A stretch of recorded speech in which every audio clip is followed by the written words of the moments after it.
Okay, now we want to talk about what to do if there is a tornado warning. First of all, I can't say enough the importance of tornado drills. You need to take a tornado drill at least once a year for all of your people so that they know what that particular alarm sounds right. They know how to get out, they know where to get out.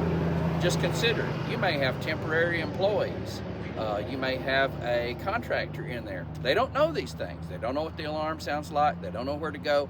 So the importance of tornado drills is extreme. I would definitely encourage, as a matter of fact, it's important and required to take both fire drills and tornado drills. When there's a warning, does your company have a radio that they're listening to, a television? Do you have a weather radio? These are important. Take shelter immediately when there's a warning. Follow all instructions. Make sure your shelter, whatever it is, whether it's a bathroom, an interior room, it must, according to OSHA, be marked either with a picture of a tornado or an actual sign that says tornado shelter here.